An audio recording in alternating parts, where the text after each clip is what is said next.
ओम वंदे गौ मातरम। मित्रों, यह खाओ स्वस्थ रहो परफेक्ट डाइट प्लान में आप सबका स्वागत है। मैं हूं प्रभा। मित्रों, आज हम बात करने जा रहे हैं एक बहुत बड़ी औषधि। आयुर्वेद में कहा जाता है कि अजीर्णे भेषजम वारी जीर्णे वारी बलप्रदम, यानी कि अजीर्ण हो जाए, यानी कि रोग हो जाए, व्यक्ति अजीर्ण हो जाए तो जो पानी है, जो जल है, वो भेषज यानी कि औषधि का काम करता है। और जब व्यक्ति स्वस्थ हो उस समय यदि पानी पिए तो वो बल देने वाला होता है, यानी कि वो शक्ति देने वाला होता है। तो मित्रों, आज हम उसी जल, उसी वाटर, उसी पानी के विषय में बात करने जा रहे हैं, जिसका मुख्य स्रोत वर्षा जल है। उसके अलावा और भी काफ़ी चीज़ें हम आपसे चर्चा करेंगे। वर्षा का जल कहाँ कहाँ इकट्ठा होता है और ये कैसे शुद्ध होता है, हम इसको कैसे शुद्ध करते हैं। उसके अलावा प्रकृति, कौन सी प्रकृति, कफ, पित्त, वात और सन्निपात में किसको कैसे जल पीना चाहिए, और साथ ही ऋतु के अनुसार किस ऋतु में कौन सा जल पीना चाहिए, और कितना, कब पानी पीना चाहिए, कब पानी नहीं पीना चाहिए। और साथ ही गर्म जल, कई बार आप लोग गर्म जल पीते हो कफ के रोगों को शांत करने के लिए, वात के रोगों को शांत करने के लिए, और उससे कई बार आपके रोग बढ़ जाते हैं। ऐसा क्यों हो जाता है आपको कई बार वो पता ही नहीं चलता। कई बार मेरे पास कमेंट आते हैं, हम तो गर्म पानी भी पीते हैं पर हमारे जोड़ों के दर्द ठीक नहीं होते हैं। तो आज हम इन सभी प्रश्नों के उत्तर आपको इस वीडियो के माध्यम से मिल जाएंगे। तो मित्रों, वीडियो पूरा देखिएगा ताकि आपको सारी बातें स्पष्ट हो सकें। चलिए शुरुआत करते हैं। मित्रों, जो पानी का मेन स्रोत कहा जाता है वो वर्षा का जल कहा जाता है। यानी कि यदि बारिश ना हो, बारिश नहीं होती है तो हमारे नदी, तालाब, सरोवर, कुआं, पोखर और जमीन में, यानी कि जो भूमिगत पानी होता है जिसको हम बोरिंग से निकालते हैं, वो कहीं भी आपको पानी नहीं मिलेगा, सब जगह का पानी सूख जाएगा। इसलिए वर्षा ऋतु जो है वो मेन पानी का स्रोत माना जाता है। इसीलिए वर्षा का पानी सबसे शुद्ध जल माना जाता है। अब वर्षा का पानी शुद्ध जो होता है, यदि एक दो बारिश हो जाए, क्योंकि पहली बारिश में कभी जो वातावरण में जो अशुद्धियां होती हैं वो निकल जाती हैं, उसके बाद जब बारिश होती है उसका पानी यदि आप अपने बर्तन में कलेक्ट करके उसको पीते हैं तो ये सबसे शुद्ध और सबसे अच्छा पानी है।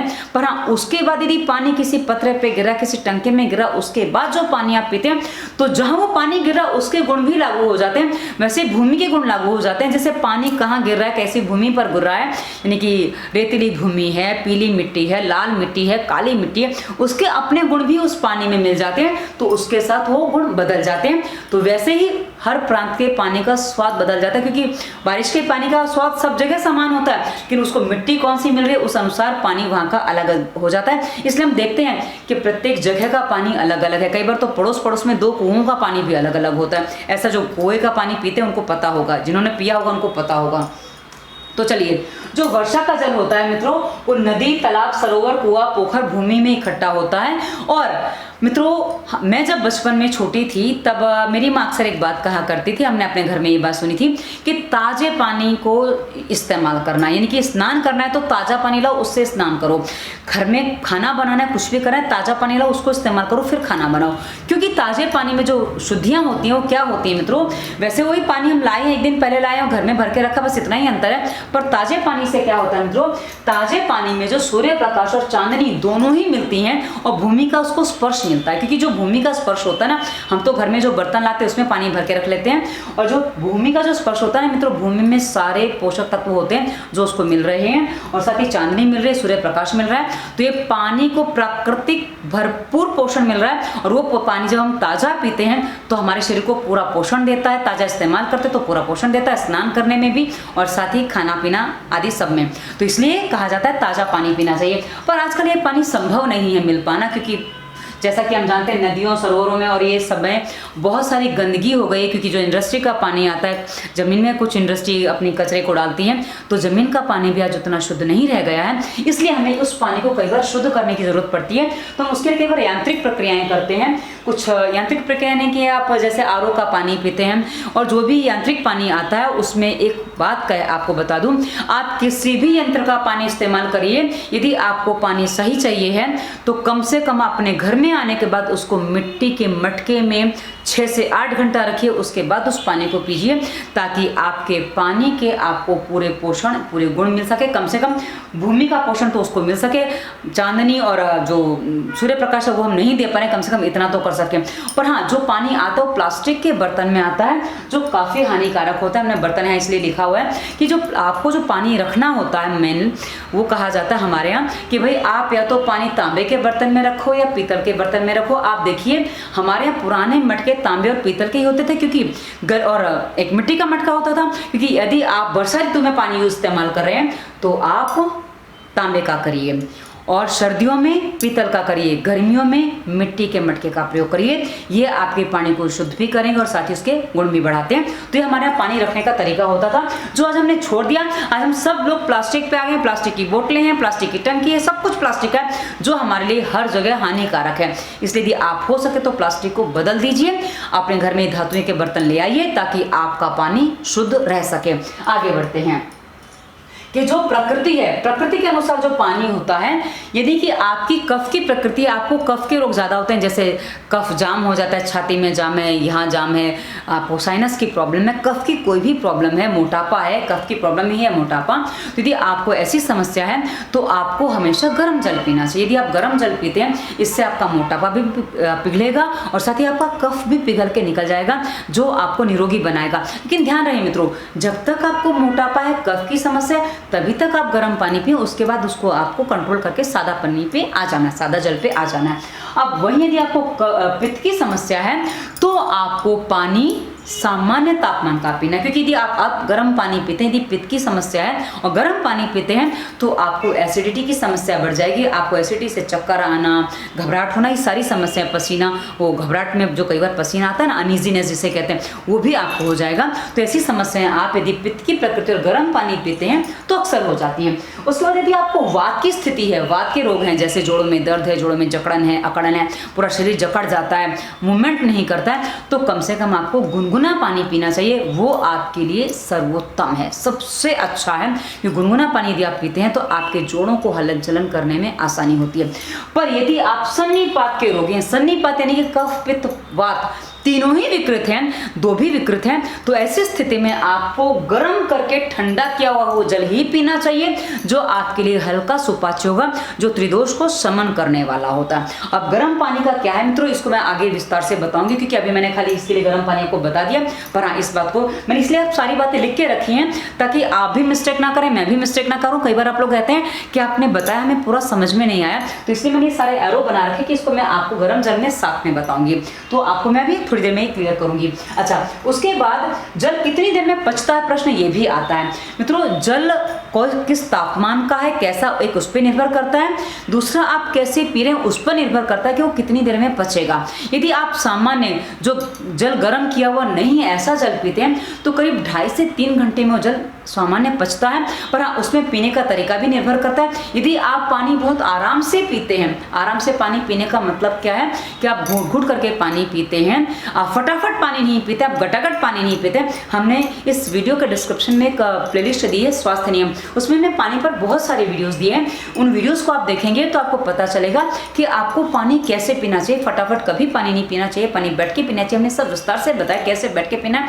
वो भी हमने बताया, तो आप वहाँ देखेंगे तो आपको और विस्तार से पता चलेगा। क्योंकि एक वीडियो में पानी पर पूरा बनाने जाऊंगी कम से कम 2 घंटे का बन जाएगा, इसलिए जो बातें वहाँ बताई हैं उसको मैं बहुत ज़्यादा यहाँ क्लियर नहीं कर रही हूँ। हाँ, तो जो सामान्य पानी आप पीते हैं वो 2 से 2.5 से 3 घंटे में पचता है, पर आराम से पीते हैं तो और जल्दी जल्दी पीते हैं तो फिर वो कितनी देर में पच जाएगा उसके बारे में कभी कभी 1.5 घंटे में भी पच जाता है, पर सामान्य स्थिति में वो होता है। अब उसके अलावा उबाल के ठंडा किया हुआ पानी यदि आप पीते हैं, जो पानी उबाला हुआ ठंडा किया है, तो वो पानी जो सामान्य जल पचता है उससे हल्का हो जाता है, तो आधी देर में ही पच जाता है, उससे आधी देर में पच जाता है। उसके अलावा यदि आप गर्म पानी पीते हैं, जो हमने यहाँ कफ के रोगियों को बताया वैसा गर्म पानी आप पीते हैं, तो वो पानी जो है वो आपका 1.25 घंटे में ही पच जाता है, आधे से 1.25 घंटे में ही पच जाता है। वो पानी बहुत जल्दी हमारे शरीर से निकल जाता है। पर हाँ, पीने का तरीका मैंने आपको स्पष्ट कर दिया कौन सा होना चाहिए, वो भी मैं आपको बता दूं क्यों मैंने ऐसा बताया है। आप देखिए, यदि पानी बारिश होती है ना, जोर से बारिश होती है, बहुत जोर से बारिश होती है, तो आप देखिए पानी एकदम बह जाता है और बारिश रुकने के बाद भूमि एकदम गर्म हो जाती है, जमीन एकदम गर्म हो जाती है, गर्मी बढ़ जाती है। वही उतना ही पानी जितना ये जोर से बारिश होकर बह गया है, वही बारिश यदि धीरे धीरे होती है, जो बारिश 10 मिनट में होकर बह गई है, वो बारिश यदि 1 से 2 घंटे में होती है, तो आप देखेंगे जमीन वो पानी सोख लेती है, पानी बहता नहीं है और ठंडक हो जाती है। तो मित्रों, ऐसे ही हम जब पानी पीते हैं तो हमारे शरीर में भी वैसे ही काम करता है, इसलिए मैंने आपको ये तरीका बताया है। अच्छा, अभी हो गया। उसके अलावा ऋतुओं के हिसाब से कौन सा पानी, कैसा पानी पीना चाहिए, तो मित्रों यदि ऋतुओं में हम देखें तो वर्षा, हेमंत, शिशिर, बसंत। वर्षा यानी कि जब बारिश होती है उसको वर्षा ऋतु कहते हैं। उसके अलावा सर्दियों की ऋतु जो आती है, सर्दियां जिसमें भयंकर सर्दी पड़ती है, हेमंत और शिशिर भयंकर सर्दी की ऋतु कही जाती है। और बसंत, बसंत यानी कि गर्मी से पहले की जो ऋतु होती है उसको बसंत ऋतु कहते हैं, जिसमें होली आती है, होली का त्यौहार। आप मानिए दिवाली से होली तक का जो समय होता है वो माना जाता है हेमंत, शिशिर और बसंत का। ये तीनों ऋतु उसमें आ जाती हैं। तो ये जो समय है, ये जो पानी, उस समय जो आपको पानी पीना चाहिए वो उबाल कर, पानी गर्म करके आधा, यहाँ मैंने आधा लिखा हुआ है, गर्म करके आधा किया हुआ जल, यानी कि आप 2 लीटर पानी गर्म करते हैं, उसको 1 लीटर पानी बना लीजिए, उस पानी को आप पिएंगे तो इस ऋतु में वो पानी आपके लिए स्वास्थ्यवर्धक होता है, स्वास्थ्य को बढ़ाने वाला होता है। अब ये पानी आप पूरा दिन नहीं पी सकते, क्योंकि इतना पानी पूरे दिन गर्म करना मतलब पूरे दिन पानी गर्म करते रह जाएंगे, नहीं। ये पानी आप सुबह शाम पी लीजिए, रात को सोते समय पी लीजिए, सुबह पी लीजिए, सुबह उषा पान में आप ये पानी पी लीजिए तो ये आपको अच्छा काम करेगा। साथ ही शाम को पी लीजिए। पर सुबह उषा पान में जब आप पानी पीते हैं तो उसमें थोड़ी सी गड़बड़ है, मैं आपको बता दूं कहाँ गड़बड़ है, इसलिए आप सादा पानी पिएंगे तो भी चल जाएगा। चलिए आगे, और रात को पिएंगे तो ज़्यादा अच्छा है। उसके अलावा गर्मी और शरद ऋतु, जो गर्मी की ऋतु होती है, यानी कि जो ये नवरात्रि चली जाती है, जो चैत्र की नवरात्रि आती है उसके बाद जो चली जाती है, उसके बाद जब गर्मी की ऋतु होती है। और शरद ऋतु किसे कहते हैं मित्रों? जब वर्षा रुकती है, जिसे हम, आपने कई बार कहा होगा, सुना भी होगा, पितृपक्ष की गर्मी बहुत भयंकर होती है। जो पितृपक्ष का जो समय होता है ना मित्रों, वो शरद ऋतु का काल कहा जाता है। जब शरद नवरात्रि होती है तो उस समय बहुत भयंकर गर्मी अंदर बढ़ती है, क्योंकि वर्षा ऋतु में जो दोष इकट्ठे होते हैं, जो पित्त इकट्ठा होता है, वो शरद ऋतु में प्रकोपित होता है। तो उस समय, यानी कि जो हम कहते हैं ना पितृपक्ष और नवरात्रि, ये जो समय होता है, इस समय उपवास का भी समय होता है, क्योंकि इस समय ज़्यादा रोग होते हैं। तो इस समय यदि आप, गर्मी और शरद ऋतु में 2 ऋतु हैं, पहले ही मैंने बताया, तो इसमें आप पानी गर्म किया हुआ और वो चौथाई पानी, यानी कि 4 लीटर पानी पकाएं, 1 लीटर रह जाए, वो पानी पीते हैं तो इन रोगों में बहुत अच्छा वो शमन करता है। यानी कि जिसको शीत पित्त की समस्या है, जिसको ये आर्टिकेरिया की समस्या है, इन सबको, जिनको गर्मी बढ़ जाती है, पेट की गर्मी है, शरीर में बहुत ज़्यादा गर्मी है, उनको ये पानी पीना चाहिए, उनके लिए बहुत अच्छा है। पर मित्रों, ऐसी स्थिति जब बनती है तो कई बार गैस बहुत जल्दी, आजकल हम जिस तरह से यूज़ करते हैं वो थोड़ा हमारे लिए उतना बजट, कई बार हम देखते हैं बजट नहीं बना है, गैस बहुत जल्दी खर्च होती है, तो मैं वो भी आपको बताऊँगी। और उसके आगे एक बात जो रहेगी वो बता दूँ, उसके बाद मैं उसको भी क्लियर करूंगी। कितना पानी पीना चाहिए, कब पीना चाहिए, कब नहीं पीना चाहिए। तो मित्रों, कितना पानी पीना चाहिए, कब पीना चाहिए, कब नहीं पीना चाहिए, यदि आप इसको विस्तार से देखना चाहते हैं तो मेहरबानी करके स्वास्थ्य नियम, जो डिस्क्रिप्शन में हमने लिंक दे रखा है, उसके वीडियोस देख लीजिए, आपको एकदम बहुत अच्छे से क्लियर हो जाएगा। उसको डिटेल में बताने जाऊंगी तो बहुत लंबा हो जाएगा मित्रों, इसलिए मैं उसको यहाँ नहीं बता रही हूँ। आप वहाँ वीडियो देखेंगे तो आपकी अति कृपा होगी। चलिए, प्रश्न करने से बेहतर आप वीडियो देखिएगा ताकि आपको निर्देश मिल जाए। अब हम आगे बढ़ते हैं, गर्म जल पे आते हैं, क्योंकि गर्म जल एक बहुत बड़ा विषय है मित्रों।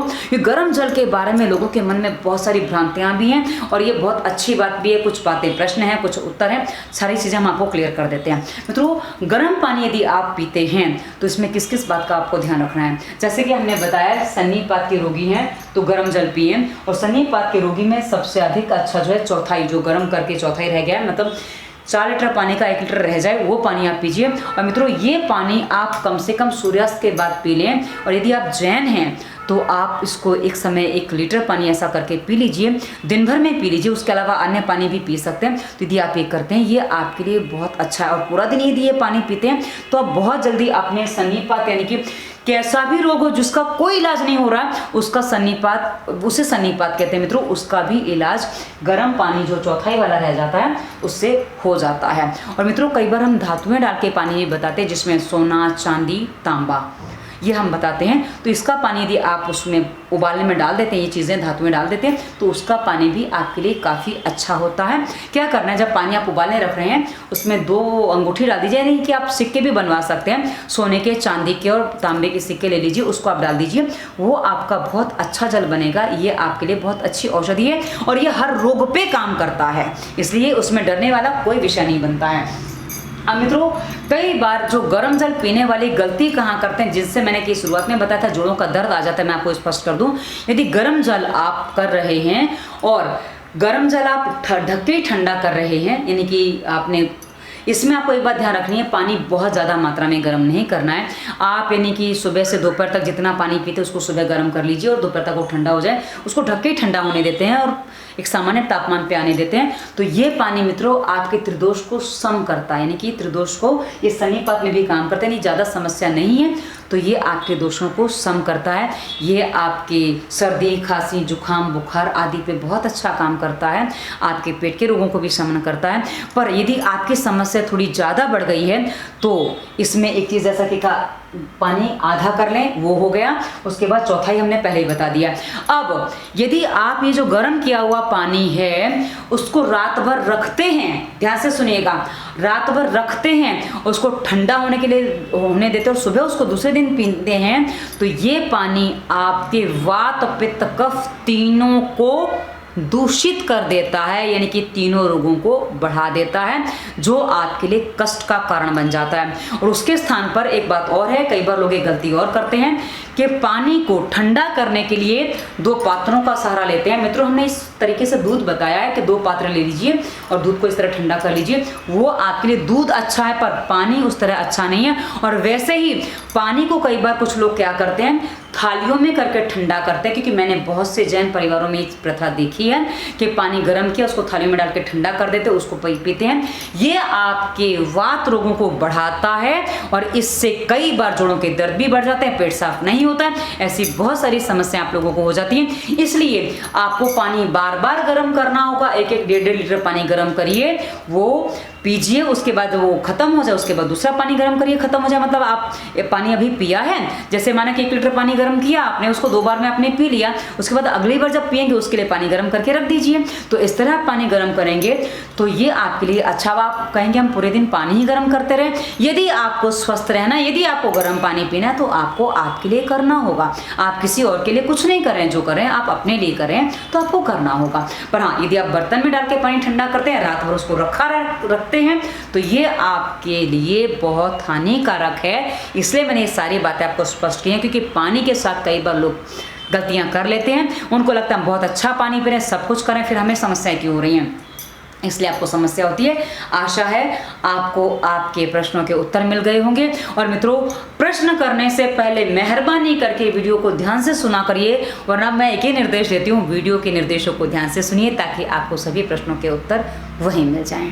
तो मित्रों, ये वीडियो आपको कैसा लगा? आपके कुछ और प्रश्न हैं तो अवश्य रखिएगा, और जैसा भी है हमें अवश्य बताइए। डिस्क्रिप्शन में हमने और भी हमारे दूसरे चैनल के लिंक दिए हैं। हमने एक ये क्या कहते हैं, सात्विक भोजन की प्लेलिस्ट दी है, जहाँ हम भोजन कैसे बनाते हैं, क्योंकि कई बार आप लोग प्रश्न करते हैं कि आप भोजन कैसे बनाते हैं, वो भी वीडियो बनाई, तो हमने चालू किया है वो भी, और साथ ही और भी हमने दे दिया है। और साथ ही हमें डिस्क्रिप्शन में हमने अपने और भी लिंक दिए हैं, ये इंस्टाग्राम, फेसबुक, ट्विटर, जहाँ पर हमें फॉलो कर सकते हैं, प्रश्न कर सकते हैं, नंबर भी मिल जाएगा। धन्यवाद। वंदे मातरम।